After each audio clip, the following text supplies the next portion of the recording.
Hey everybody, Joe Correa here, and I'm with a wonderful person, Ingrid Hoffmann.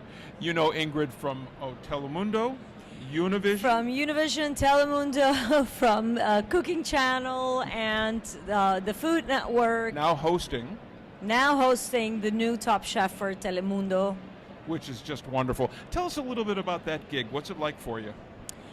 Well, what's it like? I have never hosted, I've been doing my own show, cooking, for about 15 years, but I only knew how to be on camera, cooking. So I never knew what it was to be on camera without holding anything in my hand or having a vegetable or a raw piece of beef in front of me. Yeah. So it was sort of like an odd dynamic. I felt very naked, super naked. Yeah.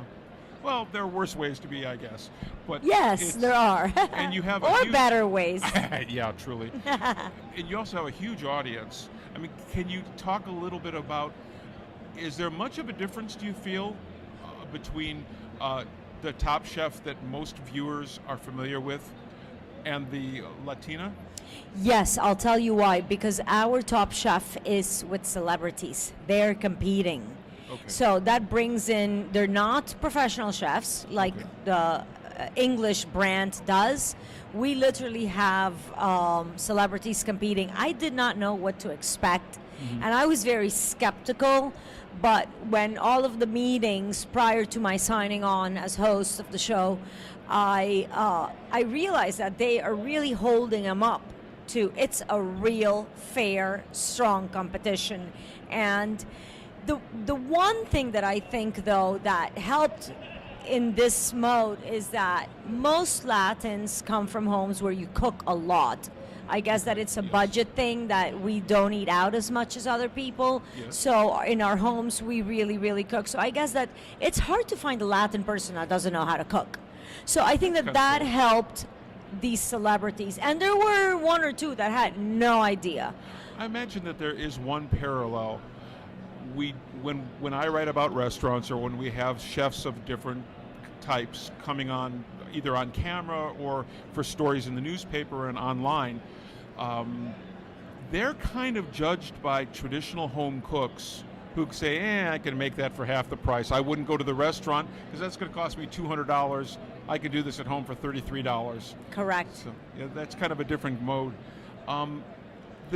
Today at the food show, you're going to be doing one of your dishes is a paella, which really caught my attention. Yes. Tell us a little bit. I think people think of paella in terms of rice, but yes. Hit it. I am doing a noodle paella, and it is a traditional dish of the Catalonian region in Spain.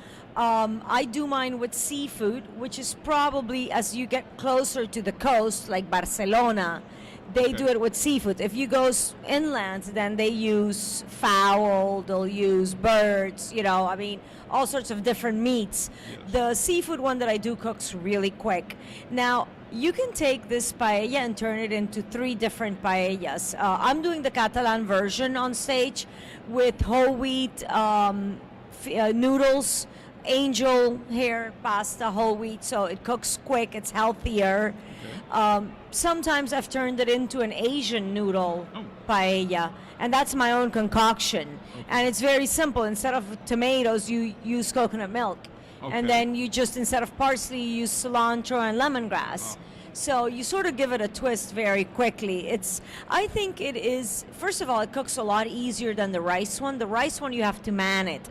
Yeah. And the rice one takes a lot of technique because you need to stir, but you can't stir too much. Sort of like making a risotto, that you need to stir, but you also can't stir too much so that you break all the starch out.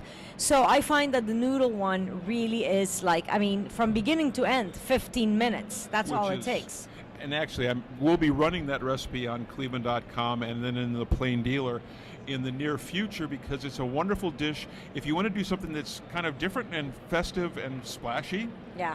But you don't want to spend the week. It looks beautiful when you see the entire dish. It's one of those meals that it looks as if it was made by a top chef. Okay. And because of the look, it's a one-pot meal, and with all the lemon wedges on top, and the peas and the parsley and all of the shells of the seafood, it looks beautiful. It looks a lot more than what it really is. Cool. cool. And I gotta ask you. You mentioned you had another variation. Just for those who are watching, is there something, another twist? Well, I just mentioned an Asian twist, Yes. and instead of tomatoes, use coconut milk. Instead of the peas, you can use snap, or you can use sugar snaps. And you can, instead of the parsley, you can use cilantro or lemongrass or both, or basil. And now you've really sort of given it like an Asian twist. Wonderful. Sounds and wonderful. it's all the same. The basis is the same. Everything else remains the same. And I'm sure with your schedule now, you're in and out. But I do want to ask, have you been taken out to dinner anywhere? I got in at midnight, and I sadly have to say that I've been throwing up since yesterday, I'm so sorry. nonstop. So no, I'm not eating anything. I haven't I even don't been blame able you. to have water. Can we get you a bottle of water? Unfortunately, Yeah. you know, it's sad because I walk around and I see all these wonderful food trucks and all these wonderful stands, and I'm like, oh, why can't I be here feeling better? Because I love trying food. Oh, yeah. And that's one of the things when I go into every city in America, I like to go try the local food, Yeah.